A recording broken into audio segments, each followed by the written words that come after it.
Yes, thanks everybody who is still here. I know you're all just waiting for the Prosecco, me too, but we are gonna try to convince you that also our content might be quite interesting. So let me first introduce ourselves. I'm Julia, I'm leading the Customer Insights department at Limehome, and with me is Gastón. Gastón is our group product manager, so he basically leads the digital product department.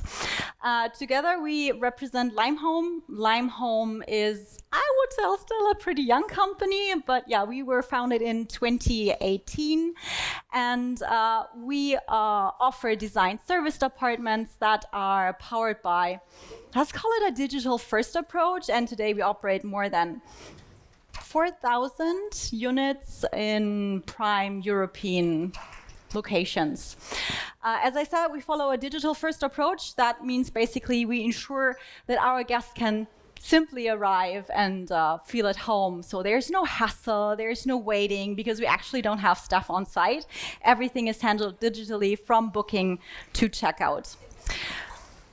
But as it is, even as a fully digital company, even as with a fully digital customer journey, we also noticed some reoccurring challenges. Guests were still reaching out to us, reaching out to our support team for very, very simple question. And even though most of this information, like for example, how do I get an invoice and stuff like that, that was already available online. That was already available in our FAQs, in our confirmation emails, but was either not being searched for or not being found.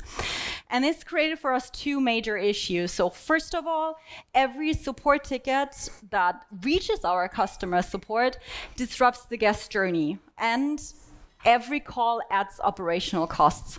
So we asked ourselves, how can we make it even easier for our guests to get the help they need without always relying on human interactions? So that's the problem we set to solve, and that's exactly what we want to explore with you today. So basically a step-to-step guide on how to build a chatbot.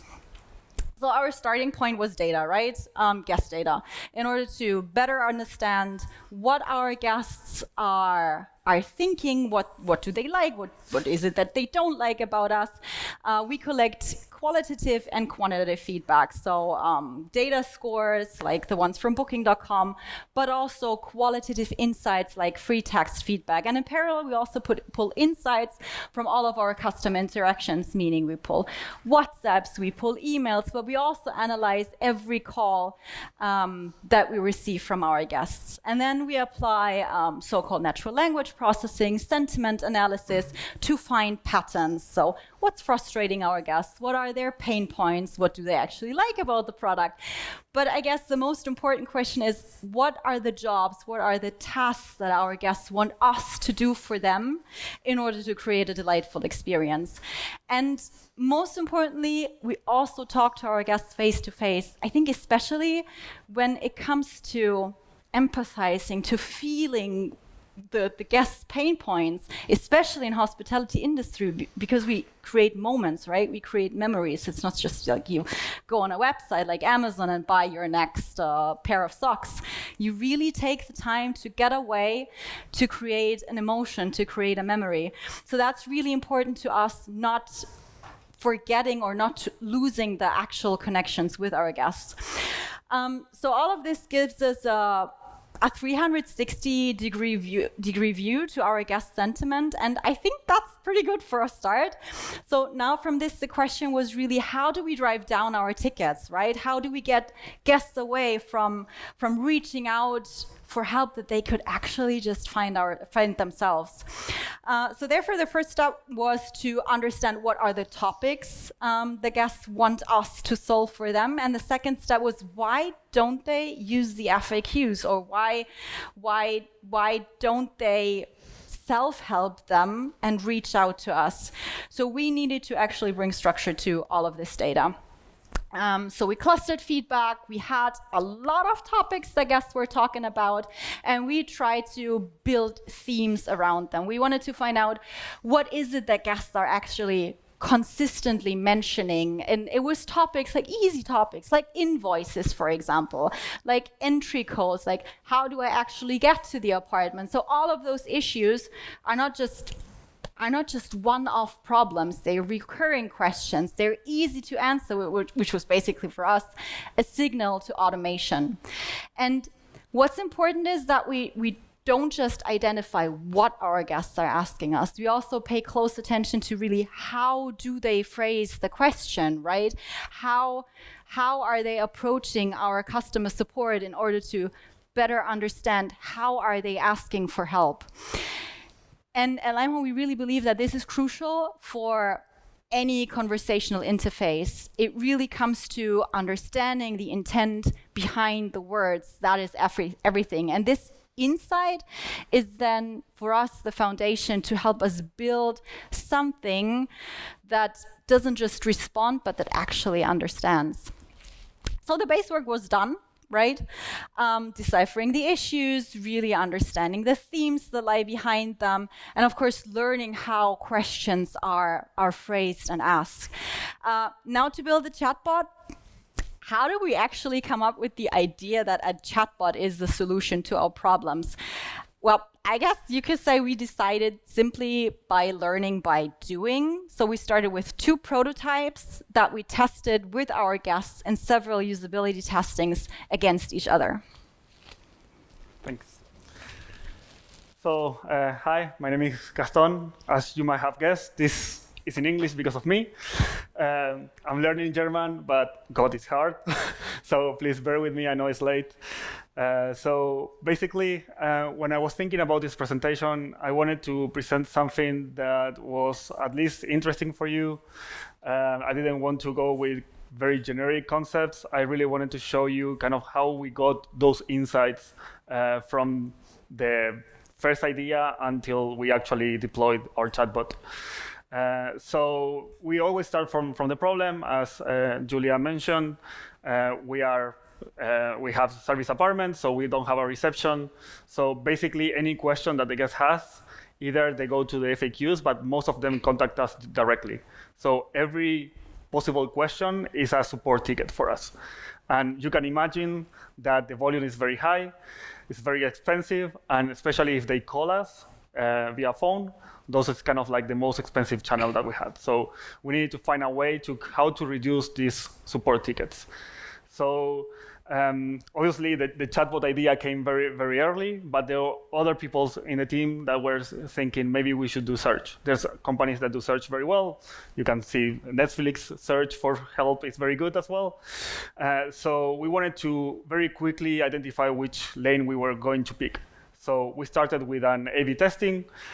You can see there 2 images. This was very fast put together. We created a page that we call the help center. And basically, it's the same functionality in both sides, but one is presented as a search, and the other one looks like it's going to start a conversation with a chatbot. But basically, both did the same thing. They kind of like searched our FAQs and presented the page in the FAQs directly. So very low effort, super fast. But with this, we got a lot of great insights. We identified that people tend to engage more with the chatbot. They don't search, they will just call us directly. How people were inputting the data. In a search box, they would just put like some keywords and they searched. When they are thinking that there's going to be a chat, they actually describe the whole problem. And for us, that was super valuable. So we identify, okay, even if we create the most sophisticated search functionality, it's going to create a lot of different, let's say, points of contact with the user, and that's a worse experience than the one that we wanted to have. So we decided for the chatbot. But then again, how do we build this in a scalable way, right? So we started very, very simple. We wanted to feed the chatbot all the information that we have on our website, our FAQs, all our internal systems, so it could answer very generic questions. So this was nothing super sophisticated. It didn't connect to any information specific for the reservation of the guest or anything like that. It just replied information that was in the FAQs. So with this, we learned a lot of things. First of all, that there was a lot of information in the FAQs that was not even there, or was false, or was outdated. So it actually helped us bring our systems to have the correct information. Also, we learned how the users interacted with the chatbot, which kind of questions they ask, what different actions they wanted the chatbot to perform, and stuff like that. So from there, we went to something a little bit more complicated. We started connecting APIs to the chatbot. It connected to the reservation API, so everything that the guest had information, the chatbot could reply it. So it's still basically just information, but now it's personalized to the guest.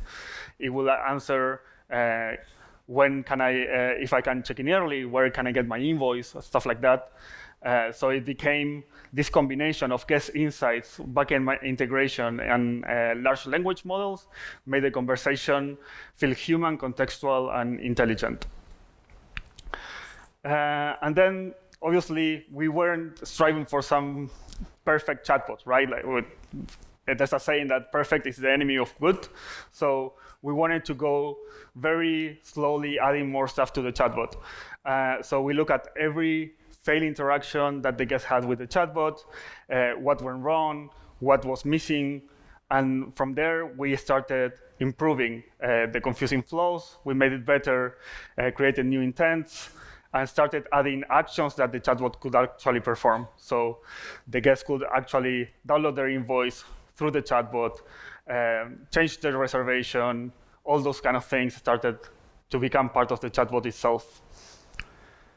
But of course, as I mentioned, we are kind of like building the chatbot in a very iterative way. So there's a lot of cases in each step that the chatbot is not handling. So what happened then? Then the conversation needs to be shifted to a human agent. So for us, the handover experience was very important from the beginning. And this was so important because every time that the guest had a contact with the chatbot, if there's nothing done in the middle, they will have to repeat everything that they just said to the agent. So we created summaries of the conversation that were immediately sent to the agent. So in that way, the guests didn't have to repeat themselves, but also the agents could jump into the conversation already prepped with what was happening for the guest. And that meant that the chatbot fed directly into the existing flows of support, but it added value, making each agent spend less time per ticket. So it was a smoother, faster, and overall less frustrating journey for both sides. And also, this allowed us to control what channel we want to hand over to the guest. So for example, I mentioned at the beginning that it was super important for us to reduce the number of phone calls because that's the most expensive channel for us. So we told the chatbot to only hand over to phone calls to the agent if it was time sensitive for the guest. So for example, if the guest was blocked outside of the room, then we give the phone number and then we have the quickest response from an agent to do that. Yeah, so what did we actually achieve with that? So first, we reduced the number of tickets that reached our support team, especially for low complexity issues. And second, which is for me obviously most important, we improved the guest satisfaction because those quick questions got answered quickly, and our chatbot actually never answered with, "I don't care." And third, we freed up our human agents to be able to then focus on more complex, high-value problems where they actually make a big difference. And the result was fewer breakpoints in the customer journey and also more capacity for really meaningful support. Yeah, and our vision keeps evolving all the time. Now we want to integrate our chatbot to all the systems that we have and to the booking page that originally we had, so it becomes an actual travel companion that kind of guides the guests throughout their whole journey. Yeah, thank you.